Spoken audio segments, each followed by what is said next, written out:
आपका जीवन तो सार्थक अपने आप ही हो गया मेरी माँ।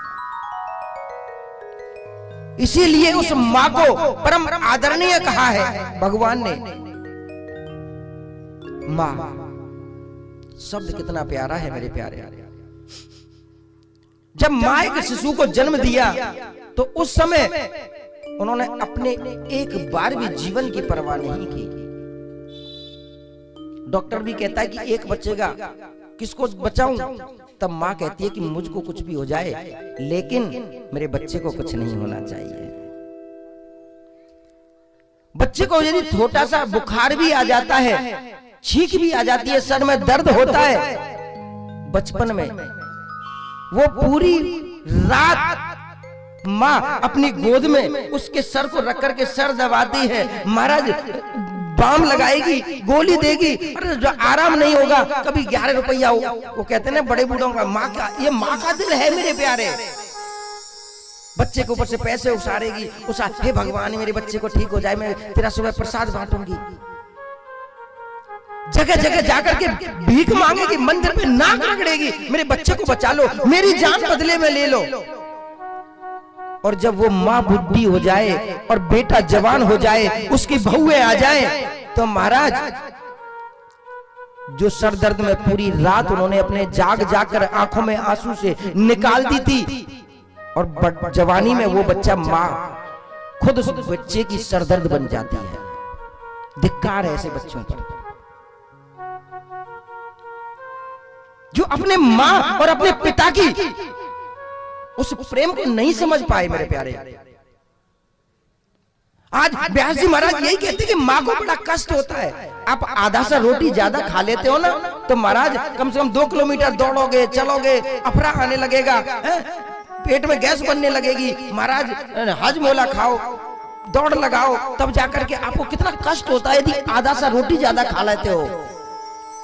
महाराज 2-2.5 किलो का जीव बच्चा को एक गर्भ के अंदर माँ पाल रही है, भोजन भी करती है, हम घर का कार्य भी करती है, और फिर भी वो उसके हम गुणों को कभी नहीं देखते। हम ले कहते हैं अरे क्या काम करती है, घर में तो पड़ी रहती है। अरे पागल, ये देवी ना होती, और कहते हैं ये प्रकृति ना होती तो सृष्टि का उद्धार कैसे होता, ये सृष्टि का सृजन कैसे होता मेरे प्यारे। इसलिए माँ को हम बार-बार प्रणाम करते हैं। ये है माँ का सबसे बड़ा दर्जा। आज वेद व्यास जी कहते हैं कि माँ को बड़ा कष्ट होता है गर्भ के अंदर। हे जीव, हे भक्त जो भी हो, जल्दी आओ। तो उसी समय यदम्रते चाव्रक्ष नित्यम विष्णु जना प्रिय। गर्भ से आवाज आई, हे पिताश्री, यदि मैं इस गर्भ से बाहर आऊंगा तो ये विष्णु की माया मुझको घेर लेगी। पहले उस विष्णु से कहो मुझको गर्भ में ही दर्शन दे और वचन दे कि इनकी माया मेरे ऊपर कोई असर नहीं करेगी, तब जाकर के मैं इस पृथ्वी पर बाहर जन्म लूंगा, गर्भ से बाहर आऊंगा। तो पहले शख्स, पहले भक्त, पहला जीव ऐसा पृथ्वी पर सुखदेव जी महाराज हुए जिन्होंने जन्म लेने से पहले मेरे गोविंद के दर्शन गर्भ के अंदर ही कर लिए और भगवान को प्रकट कर दिया। गर्भ के अंदर भगवान को प्रकट कर लिया।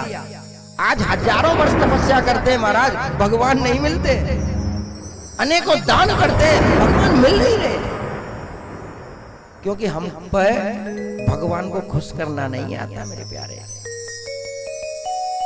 हम पर उसकी भक्ति करना नहीं आता। हमारी भक्ति तो बस एक ही जगह में जागृत होती है, जब धर्म करने की बारी आएगी। कोई भी, अब मान लो, देखो आप शादी करते हो, शादी में टेंट करोगे 5 लाख का, खाने पीने की व्यवस्था करोगे 10 लाख की, यहां तक कि बैंड बाजा भी करोगे तो 1,50,000 का, सब कुछ तयबाजी हो गई। लेकिन जब ब्राह्मण देवता पंडित जी महाराज जब शादी पढ़ने के लिए आते हैं तो उनसे कोई तय नहीं करता कि महाराज जी कितनी दक्षिणा लोगे। सब कुछ बेचारे, शादी में तुम जाओगे बड़ी बड़ी गाड़ियां लेकर के, और जब पंडित जी जाते हैं तो उनसे कह देते भैया बैंड वाली गाड़ी में चढ़ के आ जाना पंडित जी महाराज। ब्राह्मण का कोई सम्मान नहीं। बाद में शादी रात के समय 4 बजे फेरे डालेंगे, शादी होगी 12 बजे, 2 बजे, 4 बजे। पंडित जी को कह देते भैया 8 बजे पहुंच जाइए वहां पे। रात भर ब्राह्मण देवता बेचारे बैठे रहते हैं और सब उसको देख करके हंसते रहते हैं। देखो पंडित जी ने कभी, उसने बेचारे ने भोजन भी करने लग गया होगा ना वहां पे, है कभी खाया नहीं होगा, आज ही यहाँ पे खा रहा है, कैसे खा रहा है ज्यादा, उसका मजाक बना देते हैं लोग। और भगवान कहते हैं मैं गोहत्या माफ कर सकता हूं, लेकिन हरि गुरु निंदा सुनहि जो काना। यदि ब्राह्मण की निंदा, गुरुओं की निंदा करोगे तो मैं जीवन में कभी क्षमा नहीं करूंगा आपको। और जब ब्राह्मण बेचारा पूरी रात मेहनत करता है, पूरी रात, अब देखो जब दक्षिणा का नंबर आता है तो पंडित जी को 500 रुपए देने लगेंगे, 250 रुपए पकड़ाने लगेंगे। अब यजमान कोई बेचारा अच्छा भी होता, हमारे शिष्य हैं ऐसे कई जो बिन मांगे बहुत देते हैं। अब यदि कोई बच्चा दे भी रहा होगा अपना शिष्य हमारा, या कोई यजमान अच्छी तरह से, चलो महाराज जी ने भाई पूरी मेहनत भी की, अच्छा किया, हमें बहुत अच्छा लगा, चलो 5100 रुपए पंडित जी को देते हैं, तो जाने पता नहीं रिश्तेदारों को क्या पेट में दर्द हो जाता है।